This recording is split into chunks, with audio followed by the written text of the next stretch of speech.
El otro gran conflicto al que se tiene que enfrentar al principio el reinado de Alfonso XII es la otra gran guerra que había debilitado a la República y que había debilitado el sexenio, que era la guerra de Cuba. La primera guerra de Cuba. Hay tres guerras de Cuba, ¿vale? La primera guerra de Cuba, que es la llamada Guerra de los 10 años, ¿vale? Que va desde 1868 hasta 1878. La segunda guerra de Cuba, que es la llamada Guerra Chiquita, que es una guerra que dura unos cuantos meses, en 1879. Y la Guerra de Cuba con mayúsculas, porque es la guerra de independencia cubana, que es la que consigue independizarse, que es la que veremos en el tema siguiente, que es la que estalla en 1895 hasta 1898, ¿vale? Bueno, lo digo porque cuando empezáis a ver Guerra de Cuba, Guerra de Cuba, Guerra de Cuba, para que tengáis un poquito claro por qué hablamos de tantas guerras de Cuba. La que voy a explicar ahora mismo es la primera guerra de Cuba, o la llamada Guerra de los 10 años, ¿vale? Esta guerra de los 10 años, que había estallado en el 68, durante el sexenio democrático, y que se va a extender durante todo el sexenio democrático, se va a conseguir poner fin en 1878 con la paz de Zanjón, ¿vale? Esta guerra había estallado por las pretensiones de los criollos, ya lo explicaré en el tema siguiente más en profundidad, el origen de esta guerra, porque los criollos, que son los descendientes de los españoles que vivían en Cuba, querían tener responsabilidades políticas que no las tenían, o querían controlar la administración, y son los que alentan a la población cubana a levantarse contra el Estado español, ¿vale? Esta guerra termina con una paz de Zanjón en la que hay una promesa por parte. Amnistía es suprimir una pena judicial, ¿vale? Por ejemplo, amnistía, si a ti te condenan a la cárcel, pues es suprimir esa pena por un acuerdo o por lo que sea, ¿vale? Eso es amnistía. Qué mal lo he explicado, ¿no? Madre mía, estoy un poquito. Edu está hoy muy bien, pero yo estoy un poquito espeso ahora. No sé por qué. Bueno, sí, creo que queda claro, ¿no? Amnistía es que no me sale la palabra. Amnistía es pues eso, amnistiar, eliminar una pena judicial. Venga. Eh, ¿Qué ocurre con la paz de Zanjón? Pues que en la paz de Zanjón se promete el oro y el moro. Se promete que se le va a dar autonomía a Cuba, que se le va a dar autogobierno, que se va a suprimir la esclavitud que todavía existía, que le van a dar de todo a Cuba. ¿Qué pasa en realidad? Porque no le dieron una mierda, ¿vale? Y que como se retrasan estas medidas, estas promesas que se le habían dado a Cuba, pues en 1879 estalla otra guerra, otro intento de guerra, ¿vale? En realidad se controla rápidamente, que es la llamada Guerra Chiquita, o la Segunda Guerra de Cuba, ¿vale? Muy bien, pues Cuba, fuera. Vamos al quid de la cuestión. Movimiento obrero en España. Y aquí no sé si Carrillo está conectado, pero si no que lo vea luego el vídeo. ¿Cuándo llega el movimiento obrero a España? ¿Qué es el movimiento obrero? ¿Por qué surge el movimiento obrero? ¿Dónde surge el movimiento obrero? Ahora voy a hacer una cosa más o menos similar a la que he hecho con el nacionalismo. Voy a empezar a explicar el origen del movimiento obrero, el contexto del movimiento obrero, para que entendáis un poquito cómo, cuándo y por qué llega a España. ¿Qué es el movimiento obrero? El movimiento obrero es la movilización de los trabajadores, tanto de la fábrica como del campo, o como de otros sectores, para reclamar mejoras laborales y mejoras de vida, ¿vale? ¿Cuál es la situación de los obreros en la Revolución Industrial? Al principio de la Revolución Industrial, pues era nefasta. No había control sobre la cantidad de horas, sobre la jornada laboral, no había control sobre los sueldos, no había control sobre, sobre el derecho a baja o la sanidad. Es decir, los trabajadores no tenían ningún tipo de derechos que han ido ganando a lo largo de la historia. Por lo tanto, estaban totalmente indefensos ante el capitalismo. De manera que en Inglaterra, que es donde empieza la revolución industrial y por lo tanto donde va a empezar el movimiento obrero, se van a empezar a organizar hacia 1830 para solventar estos problemas y van a ir primero apareciendo algunas asociaciones de trabajadores que se van de ayuda mutua y luego sindicatos realmente establecidos con una organización que van a coordinar esa lucha obrera. Como consecuencia de la aparición de esta ideología, de esta lucha obrera, de esta lucha de los trabajadores por obtener mejoras laborales y por obtener, pues eso, unas condiciones laborales dignas, por limitar la jornada laboral a 8 horas o a 40 horas semanales, porque antes se podía trabajar de 12 a 15 horas al día, era una burrada, por controlar el trabajo infantil, por controlar los sueldos, los salarios, que eran realmente bajos, por también darle una serie de protección, de prestaciones a los trabajadores, como el derecho a las bajas laborales, derecho a vacaciones, derecho a descanso, el derecho al paro, las jubilaciones, cosas que no existían. Y esto se consigue gracias a la lucha obrera. Todo esto va a empezar, como ya he dicho, en Inglaterra, en los años 30, sobre todo al principio del reinado de la reina Victoria. Se va a extender posteriormente a Francia y Alemania, que son las dos grandes potencias industriales que siguen a Inglaterra, y de hecho el movimiento obrero va a tener un fuerte impacto a partir de 1848, cuando se publica el Manifiesto Comunista de Carlos Marx y Friedrich Engels, ¿vale?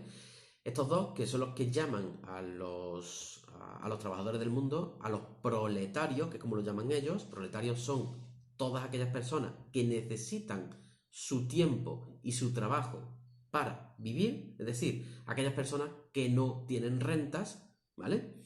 De manera que ellos diferencian entre la burguesía, que son los rentistas, ¿vale? Aquellos que tienen los medios de producción y por lo tanto no necesitan trabajar porque su propiedad le da dinero. Es decir, yo tengo un terreno agrícola y ese terreno lo alquilo.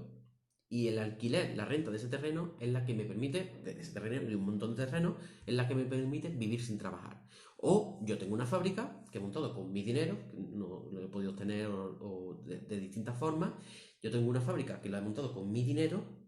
Esa fábrica genera unos beneficios, de manera que yo con los beneficios de esa fábrica puedo vivir y por lo tanto no tengo por qué trabajar, ¿vale? Esta es la diferencia entre la burguesía y el proletario. El proletario tiene que utilizar sus manos y dedicar su tiempo para ganar dinero, de manera que si no utiliza sus manos y su tiempo no puede trabajar y por lo tanto no gana dinero, por lo tanto se muere de hambre. Y los burgueses no necesitan eso porque tienen propiedades, tienen los medios de producción en su poder, ¿vale? De manera que Carlos Marx y Friedrich Engels sientan las bases de lo que va a ser el socialismo científico, ¿vale? No he hablado todavía de la AIT. Estoy hablando de lo que es el socialismo y de lo que va a ser el anarquismo. De las bases. Lo que estoy explicando ahora mismo no está en el tema. Es simplemente para que entendáis cuál es el origen del movimiento obrero y en qué se basa esta lucha obrera, ¿vale? Es simplemente, pues eso, un contexto para que entendáis qué es lo que va a venir después. ¿Qué más? ¿Qué más os digo? Bueno, ¿cuál es la idea que establece en el marxismo o el socialismo científico en 1848?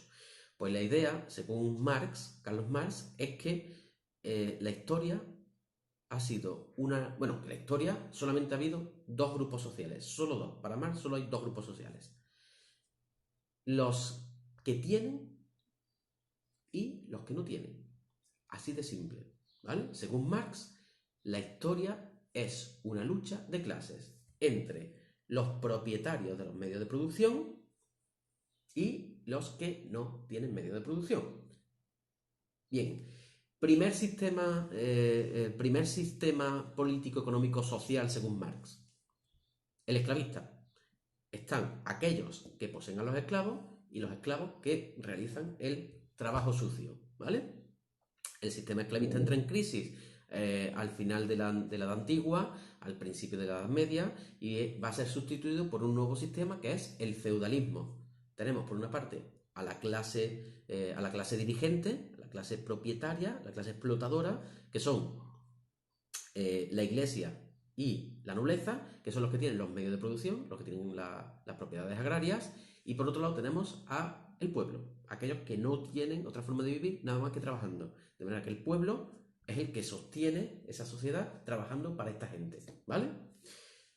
Tercer sistema, el sistema capitalista, que es en el que estamos ahora mismo, ¿vale? La sociedad se va a dividir en dos clases: los que tienen, los propietarios de los medios de producción, y los que no tienen, los que trabajan para esos propietarios de los medios de producción. Es decir, la burguesía, que son los que tienen los medios de producción, y el proletariado, que son los que trabajan para esa burguesía. Según Marx, la historia solo se entiende solo se entiende con la lucha entre uno y otro, que ha sido lo que ha ido evolucionando. ¿Cuál es el final de la historia para Marx? El final de la historia para Marx llegará cuando desaparezca la diferencia entre proletariado y burguesía. ¿Por qué? Cuando todo el mundo se iguale, desaparecerán las luchas y llegará la verdadera igualdad, ¿vale? Porque para Marx el sistema liberal no es igualitario, porque lo único que iguala a las personas es desde el punto de vista legal. Somos iguales ante la ley, pero no iguales ante la economía, ¿vale? Porque ante una crisis económica, los que tienen dinero lo afrontan de una forma de puta madre, los que no tienen dinero lo afrontamos peor, ¿vale? Para Marx solo existe esto, no hay clase media, ¿vale? Esto va a desarrollar pues, una serie de ideas políticas que son el marxismo, el socialismo, etcétera, etcétera, el internacionalismo, de manera que van a aparecer un montón de partidos socialistas por todo el mundo, y estos partidos socialistas se van a reunir, a reunir en las llamadas internacionales socialistas, ¿vale? La primera internacional y la segunda internacional. La tercera es otra cosa, ¿vale? No, el marxismo no lo he puesto, pero es la base para entender el socialismo, ¿vale? Para entender de dónde sale el Partido Socialista, ¿vale? A ver, todo lo que estoy explicando ahora mismo, Paula, no lo he puesto en el tema. Pues porque no tiene sentido explicar esto en el tema, porque vosotros tenéis que escribir muchísimas cosas. Pero sí que me interesa que sepáis de dónde sale todo esto. Porque como ya he dicho muchas veces, una vez que comprendéis todo lo que hay detrás, soy capaz de expresar y de estudiar esto con mucha más facilidad que si os estudié de memoria las parrafas y estas que os he puesto aquí, ¿vale? Bueno, ese es el origen del socialismo, ¿vale? Los marxistas se reúnen en las internacionales. ¿Y qué ocurre? Pues que al mismo tiempo aparece otra ideología, el anarquismo. ¿Y qué es el anarquismo? Pues el anarquismo es una... Bueno, mientras que el socialismo... Perdón. No he terminado de explicar el socialismo. Para el socialismo, el final de la historia... para el socialismo, el final de la historia llegará cuando acaben las diferencias sociales. ¿Y cómo se producen esas diferencias sociales? Acabando con la propiedad privada, ¿vale? Según Marx, lo que nos hace diferentes a unos de otros, desde el punto de vista económico, es la propiedad privada. Es decir, que unos tengan y otros no tengan, hacen que unos puedan enriquecerse y otros no. Si un burgués tiene una fábrica, ese burgués siempre va a tener más dinero o más posibilidad de superar una crisis o más capacidad económica que un proletario que nunca va a poder igualarlo, ¿vale? Si le quitamos la fábrica al burgués, ¿vale? Si le quitamos la fábrica al burgués, ¿qué hacemos? Pues que le quitamos lo que lo diferencia del proletario, ¿vale? Y entonces, ¿qué coño pasa con la fábrica? ¿Qué coño pasa con la propiedad? Pues Marx defiende que el futuro, la sociedad futura, es una sociedad en la que no existe la propiedad privada porque la propiedad es colectiva. ¿Qué quiere decir? Que la propiedad es de todos. La fábrica no es de nadie, sino que es de todos. Y la administramos entre todos y todos nos beneficiamos igual de esa producción. La fábrica, los campos, todas las tiendas, etcétera, etcétera. Todo eso es colectivo. No hay propiedad privada. Por lo tanto, nadie se puede enriquecer porque los beneficios de todo eso se van a repartir equitativamente. Esto es el origen del sistema político comunista.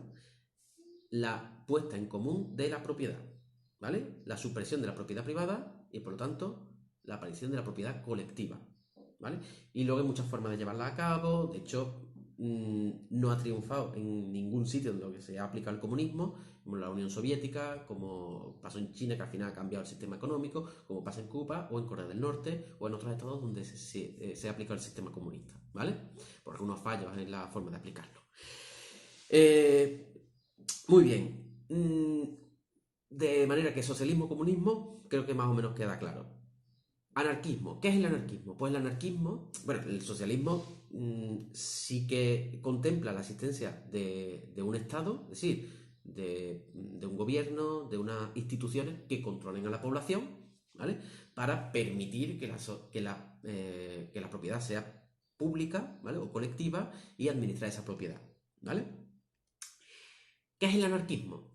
El anarquismo viene del griego anarkos, que significa sin poder. El anarquismo es una ideología política que surge en el contexto del movimiento obrero y que se ampara o que defiende la inexistencia de un poder político. Es decir, que nadie está por encima de nadie. Supresión de la autoridad para evitar la... joder, ¿cómo estoy yo hoy? Para evitar el autoritarismo, ¿vale? Para evitar que nadie se aproveche de su poder. Eso tiene una palabra y no me sale la palabra, ¿vale? Oposición al sistema de redención en metálico del servicio militar, que es... pero bueno, espera un momento, que todavía no he llegado a eso. Oposición al sistema de redención en metálico del servicio militar es lo que pasaba con las quintas, ¿vale? Alguien podía pagarle al Estado para no ir a las quintas, para no hacer el servicio militar. Eso es, ¿vale? Bueno, sigo. Sigo. El anarquismo es la desaparición del poder establecido, ¿vale? ¿Que te estás liando en qué? Especifica un poquito, Paula. Paula Quero. Ya, Paula, pero Paula Leal, pero todavía no he empezado a explicar el socialismo en España. Estoy explicando el socialismo a nivel internacional. ¿De dónde surge el socialismo? Lo mismo que antes he explicado el nacionalismo, ahora he explicado el socialismo y el anarquismo. Y después me voy a meter en los casos españoles, ¿vale?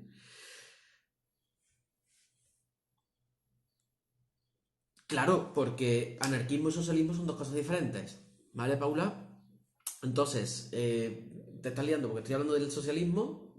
Ya he dejado de explicar el socialismo. El socialismo es esa ideología que surge en un movimiento obrero y que al final se convierte en una ideología política. Y el anarquismo es lo que voy a explicar ahora. Ay, por Dios, vamos a ver. Ay, señor. Si es que yo sé que esto trae cola. Siempre me pasa lo mismo con el nacionalismo y con el movimiento obrero. Vamos a ver. Venga, voy a intentarlo otra vez. ¿Hasta el socialismo está claro?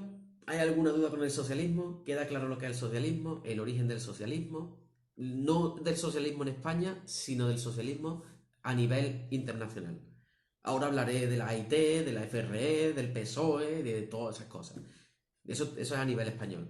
Pero es importante que sepamos de dónde viene el socialismo, porque cuando nos pongamos a estudiarlo, digamos, ¿este qué coño es? De la AIT, ¿vale? Marxismo, ¿te ha quedado claro? Vale, muy bien. Hasta ahí bien, ¿no? Venga, luego lo explico a nivel cómo llega a España y quién lo trae y cómo se expande por España. Vamos al anarquismo. Cerramos socialismo, vamos al anarquismo. Exacto. Bueno, vamos a ver. Eso es, el anarquismo es la abolición del poder, la abolición de la superioridad de alguien con respecto a otra persona. En el liberalismo político, ¿vale? Lo que hemos estado viendo hasta ahora, el poder se ampara en que, el poder político se ampara en que democráticamente se lo hemos dado a nuestros políticos, ¿vale? Nos están representando. El anarquismo lo que dice es que nadie tiene por qué imponerse a nadie. Y por lo tanto, anarquismo significa disolución del poder. Que no disolución de la organización. Lo que plantea es un tipo de organización social y política diferente a la que existe hasta este momento. ¿Vale? A ver, vamos a hacer una cosa. Voy a explicar. Vamos a utilizar un folio aquí. Porque voy a explicar un poquito cómo funciona el anarquismo. Creo que... un momento. Esto se le puede dar la vuelta. Así. Ahí, venga, vale. Vale. Vamos a ver si con esto os entráis bien o mal. Esto está muy... Bueno, vamos a intentar escribir... Uf. Hasta ahora, el poder político, ¿cómo se organiza? El poder político se organiza... Madre mía. Voy a intentar hacerlo así. Hasta ahora el poder político se organiza de la siguiente forma, ¿vale? En el liberalismo. Los ciudadanos están en la base de la sociedad, ¿vale? Y estos ciudadanos, según el liberalismo doctrinario, pues comparten el poder con el rey, que está aquí, ¿vale? Y según el liberalismo, el liberalismo más progresista, la soberanía, el poder, está en manos de los ciudadanos. Muy bien. Aquí tenemos 47 millones de personas, que somos los españoles. ¿Cómo coño se organizan todos estos tíos para vivir en comunidad? Vale, pues según el liberalismo, lo que hacemos, estos somos los ciudadanos, sí. Estos somos los pringaillos de la base. Según el liberalismo, lo que hay que hacer es nombrar a unos representantes, ¿vale? ¿Sí? Muy bien. Representante por aquí, pim, pim, pim, pim. Que elegimos democráticamente con elecciones, ¿vale? Y a estos, que son menos, les damos el poder, ¿vale? No, olvídate, estoy hablando ahora mismo de lo que es el liberalismo, ¿vale? Aquí no hay ni, por supuesto, los socialistas, rey para nada, y los anarquistas, ni rey, ni nadie, ¿vale? Los anarquistas es anarquía y cerveza fría. Esa es mi filosofía. Bueno, según el liberalismo, el sistema político es representativo, una democracia representativa. ¿Qué quiere decir esto? Pues que estos tíos representan a la totalidad del territorio. Perdón, me está yendo. Estos tíos representan a la totalidad de la población. Y estos tíos son los que toman las decisiones. ¿Vale? Que además luego pueden elegir a otros representantes, ¿vale? Tin, tin, tin, más gordos y a otros, ¿vale? Esto sería el sufragio indirecto, que es lo que hemos hablado algunas veces, de hasta de 2 o 3 niveles. Bueno, ¿qué ocurre aquí? Pues que lo que ocurre aquí es que hay una pirámide del poder, ¿vale? Según el liberalismo doctrinario con el rey y según el liberalismo progresista sin rey, ¿vale? Porque el rey le quitamos poder. Hasta aquí está claro, esto es socialismo, esto es liberalismo. Hasta aquí está claro, ¿no? Los ciudadanos le dan su soberanía, su poder, libremente por elecciones a estos que los van a representar, ¿vale? ¿Qué es lo que hace el anarquismo? El anarquismo hace esto. ¿Eh? ¿Y eso cómo se hace, maestro? Pues el anarquismo lo que dice es que todos los ciudadanos están en la cima del poder. Todos los 47 millones. ¿Y cómo organizamos esos 47 millones? Pues sería imposible, ¿no? Pues vamos a hacerlo. Esos 47 millones se van a organizar de la siguiente forma. Van a formar una serie de grupos, ¿vale? Se van a dividir en grupos por barrios, de manera que vamos a hacer una asamblea de barrio, ¿vale? Una asamblea por aquí, otra asamblea por aquí, otra asamblea por aquí, otra asamblea por aquí, ¿vale? Que luego van a nombrar un representante por aquí, un representante de la asamblea, representante de la asamblea, representante y representante, ¿vale? Estos representantes se van a unir en otra asamblea, ¿vale? Que se va a unir con la asamblea de otra ciudad, ¿vale? Que esta va a ser la asamblea de la ciudad, que se unen con la asamblea de otra ciudad, pim, pim, pim, pim, de manera que las decisiones se van a tomar aquí. Y estos representantes lo único que van a llevar, vamos a poner, aquí está, asamblea, asamblea, asamblea, asamblea, asamblea, ¿vale? Estas asambleas pues, llevan sus representantes a otra asamblea que se unen con los representantes de otras asambleas, madre mía, qué follón, con los representantes de otras asambleas que van a formar otra asamblea, ¿vale? Hasta que llegue a una asamblea más o menos superior, de manera que aquí tenemos las asambleas de los barrios, las asambleas de las ciudades, las asambleas de las regiones y la asamblea general. ¿Os habéis liado mucho? ¿Dónde se toman las decisiones? Las decisiones se toman aquí, aquí, aquí. Y estos lo único que hacen es los representantes lo único que hacen es llevar las decisiones que se han tomado de aquí, aquí y de aquí, aquí, para organizar. De manera que nadie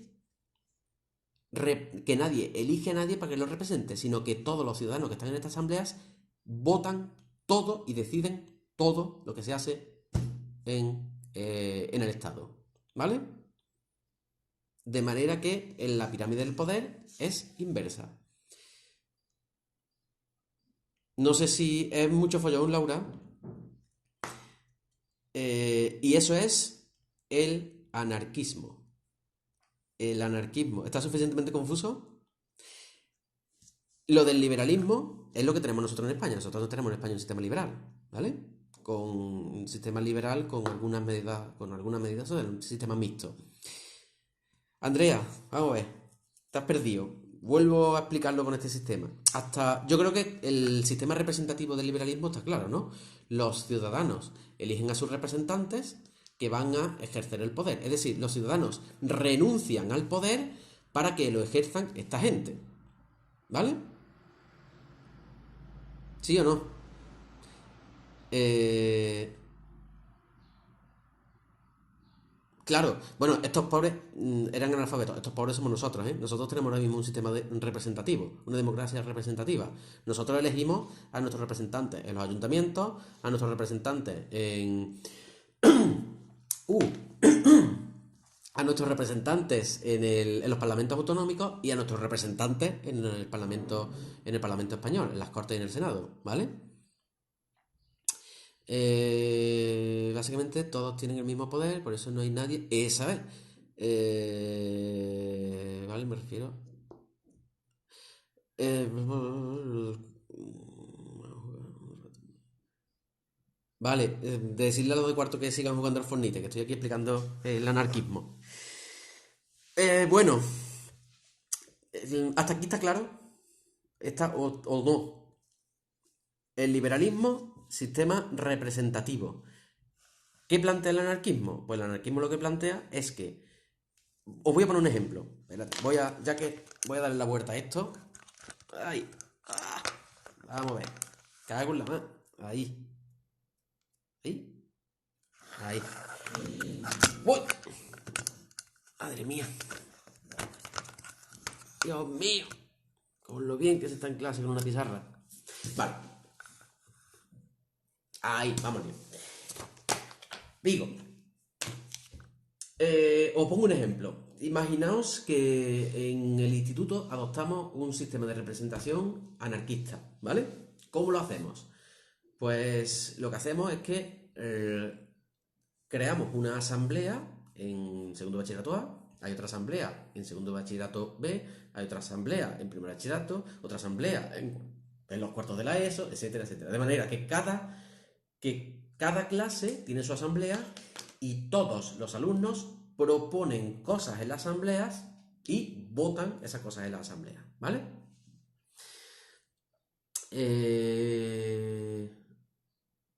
Nuria, es que mi casa está todavía sin amueblar al 100%, porque me he mudado hace poquito, entonces ya os haré algún día un tour, si es que soy capaz de terminarlo, de montarlo todo. Eh, entonces, tenemos una asamblea en cada una de las clases y en esas asambleas se proponen y se votan cosas, ¿vale? Todos por igual. Es decir, todos podemos proponer cosas y todos podemos votar a favor o en contra. De manera que la decisión que se toma en la asamblea es una decisión democrática. Lo que se vota en segundo A es lo que se vota en segundo A. Y ahora cogemos a dos representantes de segundo A, ¿vale? Que van a ser delegado y el subdelegado, delegada y subdelegada, ¿vale? Que van a ir a una asamblea del instituto. De manera que todo lo que se vota y se propone en las distintas asambleas se pone en común en la asamblea del instituto. ¿Vale? Las decisiones no las puede tomar la asamblea del instituto, porque las decisiones se tienen que tomar en las distintas asambleas. Es decir, para lo que sirve la asamblea del instituto es para poner las cosas en común. Pero ¿qué pasa? Pues que esta asamblea del instituto llega al final a unos acuerdos. Y estos acuerdos los van a llevar dos representantes a la asamblea de Puente Genil. ¿vale? Y en Puente Genil se va a crear una asamblea con los representantes de los institutos, con los representantes de los colegios, con los representantes, etcétera, etcétera, etcétera. De manera que hay una asamblea en Puente Genil donde se van a tomar una serie de acuerdos. En esta asamblea de Puente Genil va a haber otros 2 representantes que van a ir a la asamblea de Córdoba, donde están los representantes de los distintos municipios de Córdoba. Y la asamblea de Córdoba va a ir a la asamblea de Andalucía y de la asamblea de Andalucía a la asamblea nacional, ¿vale? De manera que los representantes van llevando las decisiones de las distintas asambleas hacia las asambleas más pequeñitas, que representan a más parte del territorio. Ahora bien, las decisiones siempre se tienen que tomar en las asambleas originales. Es decir, nos tenemos que ir de nuevo. Todo lo que se vaya acordando en la Asamblea Nacional se tiene que ratificar en las distintas asambleas nacionales, locales, municipales, ¿vale? De manera que lo que tenemos en el poder, los que tenemos en el poder son a toda la población lo decide todo, ¿vale? No hay nadie a quien le hayamos dado el poder para decidir. Lo único que hacen los representantes es llevar la decisión de esta asamblea a la siguiente. Pim, pim, pim, pim, pim, pim. Simplemente. Esa es la organización anarquista. Se ha confundido anarquismo con caos, ¿vale? Con el chocho de la Bernarda. Es mentira. El anarquismo lo único que dice es que nadie puede estar por encima de nadie. Y de hecho, los representantes en el sistema anarquista están siempre por debajo de los representados. Porque las decisiones las toman aquí. Estos simplemente toman lo que llevan en la voz. Son portavoces. Simple y llanamente. Eso es el anarquismo. ¿Vale? ¿Sí? Lo digo porque, ¿qué pasa? Porque al final el anarquismo se ha corrompido y se confunde anarquista con anárquico, ¿vale? Y una cosa anárquica no es lo mismo que una cosa anarquista, ¿vale? ¿Está claro, Andrea? ¿Sí?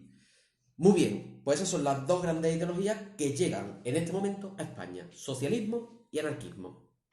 ¿Ahora cómo llegan? Ahora es cuando lo matan. Estas ideologías en realidad no llegan durante la restauración, sino que llegan en el sexenio democrático, que cuando se abre la frontera a estas nuevas ideologías, cuando se abre y cuando empiezan a llegar la influencia del extranjero. De hecho, las ideologías van a llegar pues, en este periodo. Lo que sí ocurre en el periodo de la restauración es que al principio que estas ideologías llegan y no tienen cierta organización, lo que ocurre en la restauración es que van a ir adquiriendo cada vez más y mejor organización y van a crear sindicatos y partidos políticos y plataformas de resistencia, por supuesto, al turnismo. Pensad el sistema turnista, que es un sistema liberal y además tramposo, ¿vale? Es un sistema representativo, una democracia representativa, pero además tramposa. Por lo tanto, llegan toda esta gente con unas ideas de la hostia, súper democráticas, democracia directa. Por cierto, a esto se llama democracia directa, ¿vale? Aquella democracia en la que los ciudadanos son los que lo deciden todo, ¿vale? No, ahora os voy a explicar. Ahora os voy a explicar cómo llega el socialismo a España. ¿Cómo llega el socialismo a España? El socialismo a España llega de la mano del movimiento obrero, ¿vale? El movimiento obrero se organiza de forma internacional con la AIT, ¿vale? La Asociación Internacional de Trabajadores, que se funda en Londres y tiene su sede en Londres, y a partir de su fundación, me estoy colando. A partir de su fundación empiezan a aparecer distintas sucursales de la AIT en los diferentes países europeos, ¿vale? De manera que a España llega la llamada sucursal, que es la Federación Regional Española, la FRE, la FRE de la AIT. Es decir, la Federación Regional Española es la organización de trabajadores españoles que pertenecen a la Asociación Internacional de Trabajadores, a la AIT. ¿Lo he liado mucho o no? Bueno, ¿qué defiende esta AIT? pues, ¿qué defiende la AIT? Pues lo que defienden esta gente va a ser pues eso, la supresión de los medios de producción, la mejora de las condiciones laborales de los trabajadores, y van a empezar a manifestarse y a luchar desde el punto de vista político y desde el punto de vista activo para acabar o para mejorar su situación y para acabar con un sistema de explotación laboral, ¿vale? Emancipación es independencia, ¿vale? Eso significa emancipación. Muy bien. Anarquismo. ¿Cómo llega el anarquismo a España? Bueno, pues el anarquismo llega a España con la federación, con la FTRE, con la Federación de los Trabajadores de la Región Española, que es la primera organización anarquista que se instaura en España. ¿Cuáles son los principios que defiende el anarquismo? Por lo que ya he explicado, ¿vale? No me entero de la AIT, después de lo de los institutos. Vale, la AIT es la primera organización de trabajadores que se organiza a nivel internacional, ¿vale? Es decir, los distintos sindicatos que van apareciendo por toda Europa, llega un momento en que dice, bueno, lo mejor es que nos unamos para luchar juntos contra la injusticia del liberalismo, ¿vale? Contra la injusticia del sistema capitalista. El sistema capitalista está abusando excesivamente de los trabajadores. De hecho, los trabajadores cobran muy poco, no tienen derecho a vacaciones, no tienen derecho a nada, no tienen, de hecho, están en una situación prácticamente de vulnerabilidad, y lo que hacen es que los distintos sindicatos, las distintas organizaciones de trabajadores deciden crear una gran organización internacional en la que todos los trabajadores estén representados para llevar a cabo medidas comunes, es decir, para que todos los trabajadores del mundo luchen conjuntamente buscando un fin común, ¿vale? Esto es la AIT, la Asociación Internacional del Trabajo, de Trabajadores, ¿vale?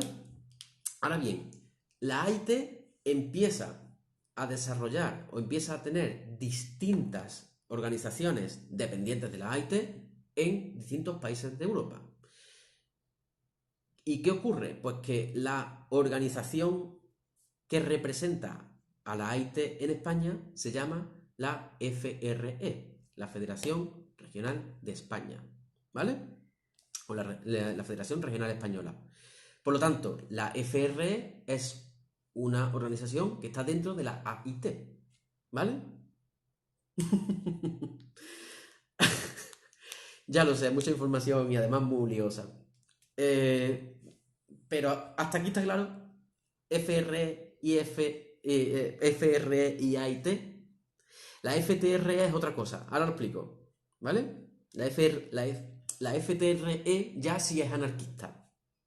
Ahora explico eso.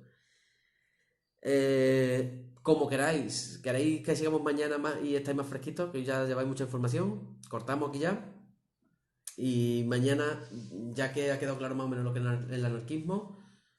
No, ya acabamos. Eh, como queráis, si queréis lo dejamos, y además es que ya me estoy colando con los de cuarto de la ESO. Venga, mañana seguimos, tampoco quiero saturar, que sé que... mm, venga, lo cortamos, y si alguien quiere, pues que me vaya preguntando y voy adelantando, ¿vale? Que hable Edu. Edu, la voz del pueblo. Bueno, sistema anarquista, representativo, lo que diga la mayoría. Bueno, se acabó aquí la igualdad. Lo corto yo y ya está, que veo que estáis cansados. Ir asimilando. Ah, y Edu se fue. Ir asimilando lo que hemos dado hasta ahora, ¿vale? Lo que hemos visto hasta ahora. Y mañana ya sí termino con el movimiento obrero. Y mañana ya sí empiezo con el otro tema, ¿vale? Voy a intentar ponerle fotillos, o no, os da igual, sin fotos. Que se hace un poquito más o menos, o no, o sin fotos.